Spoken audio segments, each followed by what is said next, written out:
तो last class हम लोगों ने क्या पढ़ा था फिजिक्स में, क्या कर रहे थे, relationship between moment of inertia and angular momentum, और relationship between moment of inertia and क्या था, एंड टॉर्क, ये दोनों पढ़े थे। चलो, तो आज का क्लास जो होगा वो रोटेशनल मोशन या चैप्टर 7 का लास्ट क्लास होगा। ठीक है, आज के क्लास में हम पहला चीज जो सीखेंगे वो है conservation of angular momentum.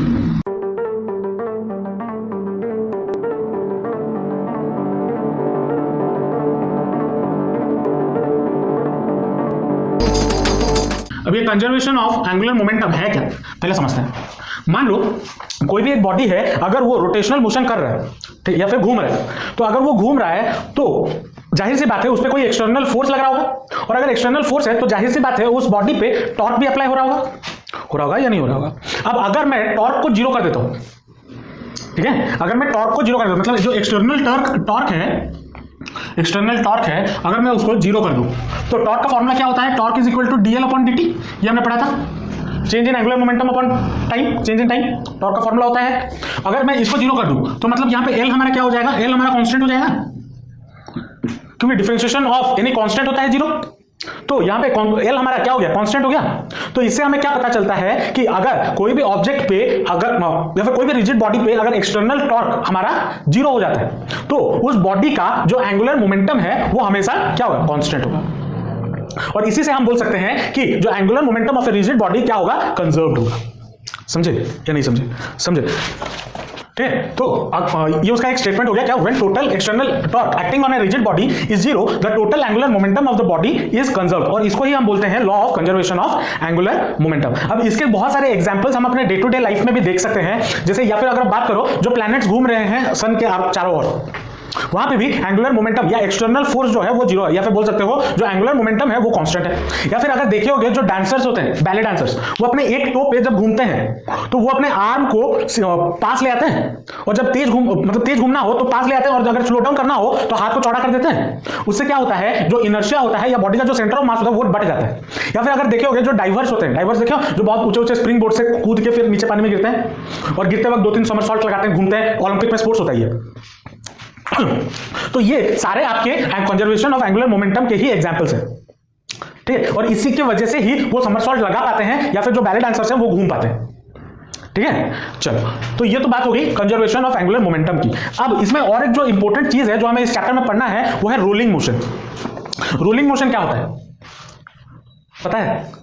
Rotational motion अभी तक हमने रोटेशनल मोशन पढ़ लिया, पढ़ा, रोटेट का अगर कोई कर रहा होगा, और अगर ट्रांसलेशनल मोशन कर रहा होगा, दो चीजें, अगर एक बॉडी अपने जगह पे रोटेट कर रहा है तो रोटेशनल मोशन, और अगर एक बॉडी सीधा जा रहा है तो वो होता है ट्रांसलेशनल मोशन। अब अगर इन दोनों मोशन को मैं मिक्स कर दूं तो मुझे मिल जाएगा रोलिंग मोशन, मतलब बॉडी रोल भी कर रहा होगा और आगे भी बढ़ रहा होगा, मतलब बॉडी रोटेट भी कर रहा होगा और आगे भी बढ़ रहा होगा, उसको हम बोलते हैं रोलिंग मोशन। जो कि आप कई जगह पे एग्जांपल देख सकते हो, साइकिल चलाना, गाड़ी चलाना, गाड़ी का चक्का जब घूमता है वो रोल ही तो करता है, करता है या नहीं करता? तो हम अभी रोलिंग मोशन के बारे में पढ़ेंगे, इसको लिखिए, ठीक है। अब देखो इसमें जो इंपॉर्टेंट है या जो हमें जानना, हमारा जो जानने का जरूरत है, मान लो एक इंक्लाइंड प्लेन है, ठीक है, एक इंक्लाइंड प्लेन है, और इधर मैं एंगल बना लेता हूं, मान लो थीटा। अगर मैं इधर एक सिलेंडर रखता हूं, इस पॉइंट पे एक सिलेंडर रख देता हूं, तो वो क्या होगा, वो रोल आइदर हो सकता है वो स्लिप करके आ जाए, मतलब बिना घूमे ऐसे रखा है ऐसे ही डायरेक्ट आ जाए नीचे, या फिर ऐसे भी हो सकता है ये घूमते घूमते आए, और वो जो घूमते घूमते जब आएगा हम उसके बारे में बात करेंगे।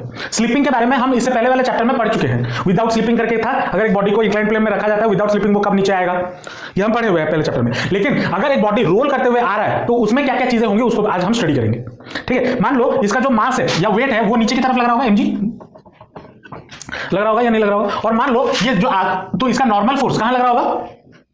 अब ये अगर mg है तो इसके दो कंपोनेंट्स होंगे, एक तो कंपोनेंट ये होगा, दूसरा कंपोनेंट ये होगा, जो इसके साथ कितना एंगल बना रहा होगा, theta.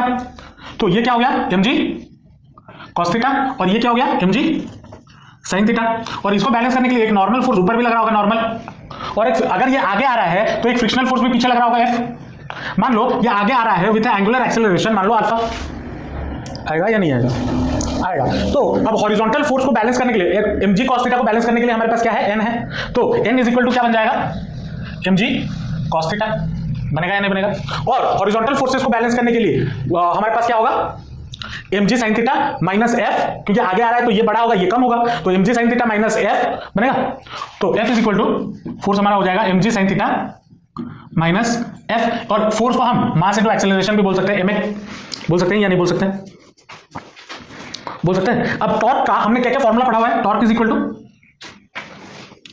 Force into perpendicular distance, तो F इंटू आर, एक तो फॉर्मूला ये पढ़ा हुआ है टॉर्क का, और एक टॉर्क का फॉर्मूला अभी हमने पढ़ा मोमेंट ऑफ इनर्शिया और एंगुलर एक्सेलरेशन के बीच में रिलेशन था या नहीं था, कल ही तो पढ़ाया था last class, torque is equal to I alpha पढ़ाया था ना। हाँ, तो दो टॉर्क के फॉर्मूले हो गए, या हमें ये पता है। तो अगर टॉर्क इक्वल टू ये भी है, टॉर्क इक्वल टू ये भी है, तो जाहिर सी बात है F R is equal to I alpha होना चाहिए। तो F R is equal to I alpha होना चाहिए। एफ इक्वल टू कितना होना चाहिए, F is equal to I alpha by R, ये होगा। अब अगर एफ का वैल्यू मैं इसमें डाल दूं तो मुझे क्या मिलेगा, M A is equal to M G sine theta minus I alpha by R, ये मिलेगा या नहीं मिलेगा, मिलेगा। एम को अगर मैं उस तरफ ले जाऊं तो acceleration will be equal to कितना, g sine theta minus I alpha by M r, ये बनेगा या नहीं बनेगा, बनेगा। अब देखो अल्फा इज इक्वल टू, हमें फॉर्मूला क्या पता है, अल्फा और मतलब एंगुलर एक्सेलरेशन और लीनियर एक्सेलरेशन का रिलेशन क्या है, a is equal to angular acceleration into distance, a is equal to alpha into r. सब भूल गए है ना, अरे लास्ट क्लास 2-3 दिन पहले ही बताया था। Since angular acceleration, linear acceleration is equal to angular acceleration into r, तो angular acceleration alpha will be equal to a by r, ये होगा या नहीं होगा। तो इसको अगर मैं इस अल्फा की जगह पे डाल दूं तो a will be equal to कितना, g sin theta minus I a by M R square, ये बनेगा या नहीं बनेगा, बनेगा। अब अगर मैं इसको इस तरफ ले आऊं तो क्या बन जाएगा, a plus I a by M R square will be equal to g sin theta, ये बनेगा या नहीं बनेगा। तो a अगर कॉमन ले लो तो क्या बन जाएगा, I 1 plus I by M R square is equal to ji sine theta, ये बनेगा या नहीं बनेगा, बनेगा या नहीं बनेगा। अब यहाँ पे हमने ये जो रखा हुआ है, ये मैंने क्या माना है, एक सिलेंडर रखा हुआ है, और सिलेंडर अगर रखा हुआ है वो अगर रोटेट कर रहा है, रोल करते करते नीचे आ रहा है, तो वो किस अपने एक्सिस के अलोंग मूव कर रहा है, एक्सिस के अलोंग मूव कर रहा है ना। तो अगर एक्सिस के अलोंग मूव कर रहा है तो उसका मोमेंट ऑफ इनर्शिया कितना होगा, और 1/2 एम आर स्क्वायर, पढ़ लो माताओं पढ़ लो। तो a into 1 plus 1/2 M R square divided by M R square is equal to कितना बन जाएगा, जी साइन थीटा, बनेगा या नहीं बनेगा। अगर इसमें से मैं एक्सेलरेशन निकालना चाहूं तो मुझे कितना मिलेगा, a will be equal to ji sine theta divided by, अगर यहाँ पे हम सॉल्व करें एम आर स्क्वायर 3/2, हाँ एम आर स्क्वायर कट जाएगा और बचेगा कितना 1/2 3/2, तो a इंटू 3/2, तो 3/2 इधर आ जाएगा डिवाइड हो जाए, तो a इक्वल टू कितना हो जाएगा 2/3 जी साइन थीटा, बनेगा या नहीं बनेगा। तो ये जो सिलेंडर मूव कर रहा है आगे विथ लीनियर एक्सेलरेशन कितना कर रहा होगा, 2/3 जी साइन थीटा के बराबर कर रहा होगा या नहीं कर रहा होगा, समझे या नहीं समझे, लिख लो ये वाला पार्ट लिख लीजिए इतना। अब देखो यहाँ पे हमने क्या बोला, जो फोर्स लग रहा है F इज इक्वल टू क्या है, mg sin theta minus f, और F का और एक भी फॉर्मूला है जो कि है ma के बराबर। अब अगर ये एक्सेलरेशन हो रहा है तो ये फोर्स कितना लगा रहा होगा, पहले वो सॉरी फ्रिक्शन कितना लग रहा होगा वो कैलकुलेट कर लेते हैं। तो friction will be equal to कितना, F will be equal to, अगर mg sin theta minus f equal to ma है तो F will be equal to कितना, mg sin theta minus ma, ये होना चाहिए या नहीं होना चाहिए। और a का वैल्यू हमें मिला हुआ है यहाँ से, इसको अगर पुट कर दें तो F इज इक्वल टू कितना हो जाएगा, mg sin theta minus m, a के जगह पे 2/3 g sin थीटा, ये बनेगा। तो कितना हो जाएगा अगर सब्सट्रैक्ट करते हैं तो mg sin थीटा में से 2/3 mg sin थीटा अगर चला जाएगा तो कितना बचेगा, 1/3 mg sin थीटा, बचेगा या नहीं बचेगा, बचेगा। अब मान लो फ्रिक्शन अगर लग रहा है तो उसका कोफिशिएंट ऑफ फ्रिक्शन भी होगा या नहीं होगा। और कोफिशिएंट ऑफ फ्रिक्शन क्या होता है, formula mu is equal to, सब कहा आप 2 साल पहले की बात, 2 साल नहीं 2 महीने पहले की बात पूछ रहे हैं है ना। Coefficient of friction mu is equal to क्या होता है, F अपॉन n होता है, फोर्स अपॉन नॉर्मल फोर्स, ये जो नॉर्मल लग रहा है। तो फ्रिक्शन कितना निकला, 1/3 mg sin theta whole divided by कितना, नॉर्मल कितना n कितना mg cos थीटा, ये होगा, that will be equal to कितना 1/3 tan थीटा होगा, म्यू इक्वल टू। तो इसमें ये क्यों निकला है, क्योंकि मैं चाहता हूं ये जो सिलेंडर है ये रोल करते हुए नीचे है, ना कि स्लिप कर जाए। स्लिप करना मतलब घसीटते हुए आ जाना। मैं चाहता हूं क्या, ये जो सिलेंडर है वो रोल करते हुए नीचे है। तो रोल करते हुए नीचे कब आएगा, जब म्यू हमारा इससे बड़ा होगा, तभी जाके तो वो क्या रोल करते हुए आएगा। स्लिप कर जाएगा तो इसका मतलब क्या है, म्यू जो है या कोफिशिएंट ऑफ फ्रिक्शन जो है वो इससे छोटा है। तो टू प्रिवेंट स्लिपिंग, ये क्वेश्चन पूछा जाता है, टू प्रिवेंट स्लिपिंग मतलब सुनना नहीं, mu should be greater than equal to 1/3 tan theta, ये होना चाहिए।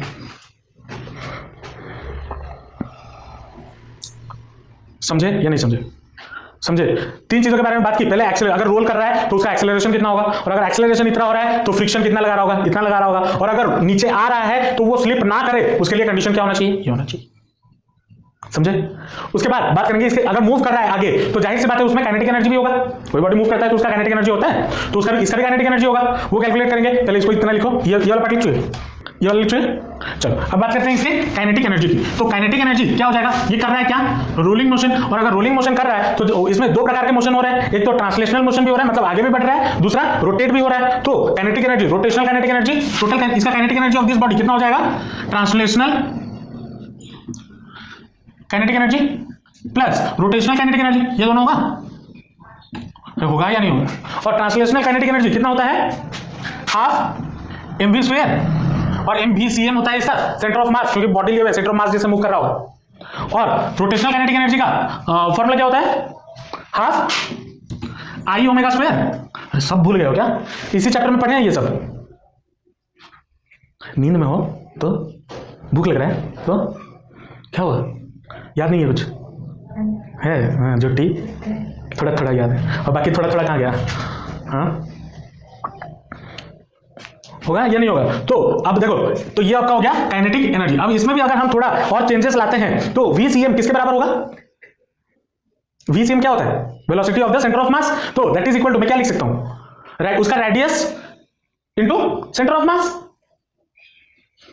सॉरी उसका रेडियस इनटू ओमेगा लिख सकता हूं। वेलोसिटी का मतलब क्या होता है, distance upon time. Distance upon time मतलब जो इसका सेंटर ऑफ मास जहां पे होगा, डिस्टेंस कितना हो गया, रेडियस उसका, और ये घूम कैसे रहा है, with the velocity of omega. तो VCM को मैं और क्या लिख सकता हूं, रेडियस इनटू उसका एंगुलर वेलोसिटी आर ओमेगा। और इसके लिए आई कितना होगा, आई यहां पे कितना हो जाएगा, आई मतलब मोमेंट ऑफ इनर्शिया कितना होगा सिलेंडर के लिए, हाफ mr स्क्वायर। और अगर मैं इसका रेडियस ऑफ गायरेशन निकालता हूं, रेडियस ऑफ गायरेशन के फॉर्म में अगर निकालता हूं, कितना होता है, mk स्क्वायर। के होता है रेडियस ऑफ गायरेशन, और सॉलिड सिलेंडर के लिए बताया था mk स्क्वायर होता है। अब अगर इन दोनों का वैल्यू मैं इसमें पुट कर देता हूं तो k इज इक्वल टू कितना हो जाएगा, 1/2 m r square omega square plus 1/2 m k square into omega square, ये बनेगा। इसमें से कॉमन क्या किया जा सकता है,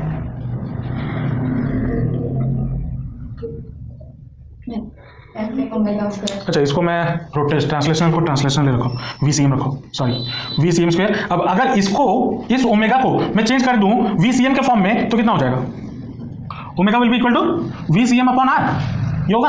तो इस ओमेगा की जगह पे मैं अगर VCM अपॉन R का होल स्क्वायर लगा दूं तो कोई दिक्कत है, अरे ओमेगा की जगह पे ये डाल दिया, उसी इस इक्वेशन में बस डाला, आई की जगह पे mk स्क्वायर और ओमेगा की जगह पे VCM अपॉन R, तो मुझे क्या मिल जाएगा, VCM के फॉर्म में आंसर मिल जाएगा, वेलोसिटी, ट्रांसलेशनल वेलोसिटी के फॉर्म में, ठीक है। तो k will be equal to कितना हो जाएगा, कॉमन क्या जाएगा, 1/2 m VCM का स्क्वायर, ये जाएगा सारा कॉमन, और इधर बचेगा कितना 1, और इधर क्या बचेगा k square upon R square, ये बचेगा। तो in terms of radius of gyration, kinetic energy of the rolling body या रोलिंग सिलेंडर, ये हो गया। अब देखो यहां पे मैंने सिलेंडर लिया हुआ है, अब हो सकता है आपको क्वेश्चन में दे दे कि एक रॉड फेंका गया, या फिर हो सकता है आपको बोल दे एक स्फीयर फेंका गया, हो सकता है आपको बोल दे कि हॉलो सिलेंडर डाला गया। यहां पे मैं सॉलिड सिलेंडर के बारे में बात कर रहा हूं। अरे एक स्लैंटिंग प्लेन है, उसके ऊपर सिलेंडर रखा गया, वो घूम के आ रहा है। अब 2D में तो ऐसे ही दिखेगा ना सामने से, है ना। 3D में थोड़ा इमेजिन करो, स्लैंटिंग है, उसके ऊपर सिलेंडर, अरे जो ये देखो क्या बोलते हैं, जो सिलेंडर देने आते हैं घर, अगर ज्यादा रास्ता होता है ना, वो नीचे रखे से पैर में मार मार के चलते हैं, क्योंकि रोलिंग मोशन में उनको ज्यादा टाइम सेव होता है आज कंपेयर टू हाथ से उठा के लेके जाना। तो यहाँ पे बहुत अलग अलग शेप्स के भी ऑब्जेक्ट्स डाले जा सकते हैं। तो अगर वहां पे चेंजेस होगा तो किसमें चेंजेस हो जाएगा, आई में चेंजेस हो जाएगा। बाकी कॉन्सेप्ट वही है रोलिंग मोशन का, मैंने बस एग्जांपल लिया यहाँ पे सिलेंडर का, लेकिन अगर स्फीयर होता तो आई उसके लिए अलग होता, है ना। तो सबके लिए अलग अलग होगा। अब सॉलिड सिलेंडर हो सकता है, हॉलो सिलेंडर हो सकता है, सॉलिड स्फीयर हो सकता है, हॉलो स्फीयर हो सकता है, कुछ भी हो सकता है। और जैसे जैसे वो ऑब्जेक्ट चेंज होगा उसमें आपका आई का वैल्यू भी चेंज होगा। समझे या नहीं समझे, समझ में आया कॉन्सेप्ट रोलिंग मोशन का, पक्का या नहीं, लिख लो। इसी के साथ आपका जो चैप्टर है, चैप्टर नंबर 7 बहुत दिनों बाद खत्म हुआ, ठीक है। नेक्स्ट क्लास हम इसका जो नेक्स्ट क्लास हम और एक नया चैप्टर शुरू करेंगे जो कि ग्रेविटेशन, बहुत मजेदार चैप्टर है, उसको पढ़ेंगे, ठीक है, चैप्टर नंबर 8। चलो मिलते हैं नेक्स्ट क्लास, बाय बाय।